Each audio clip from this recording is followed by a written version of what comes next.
brought you by Silver Pumps and Motors. Top quality और consistent performance के लिए सिर्फ सिल्वर पंप्स नाम याद रखना. బీజేపీ పాలనలో ఎన్నో అద్భుతాలు జరిగాయన్నారు కేంద్ర మంత్రి కిషన్ రెడ్డి. 11 ఏళ్ల పాలనలో ఒక్క అవినీతి మరక కూడా లేదంటున్నారు. 4వ ఆర్థిక వ్యవస్థగా భారత్ ఎదిగింది అన్నారు. 29% ఉన్న పేదరికాన్ని 11.28% తగ్గించామన్నారు.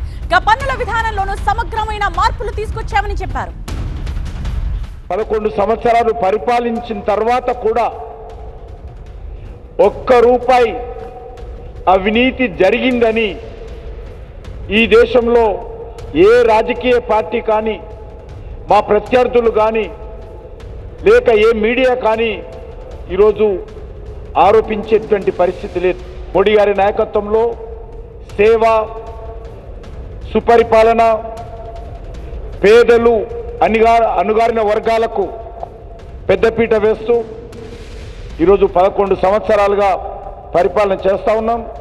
ఈరోజు భారతదేశము జపాన్ లాంటి దేశాన్ని కూడా అధిగమించి ప్రపంచంలో 4వ అతిపెద్ద ఆర్థిక వ్యవస్థగా ఈరోజు భారతదేశం అవతరించింది.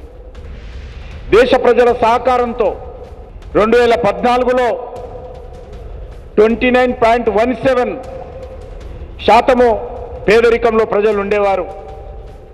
ఈరోజు 23 నాటికి 29% ఉన్నటువంటి పేద ప్రజలు ఈరోజు 11.28%కు తగ్గారని, ఇది భారతదేశము సాధించినటువంటి గొప్ప విజయంగా ఈ సందర్భంగా భావిస్తా ఉన్నాం.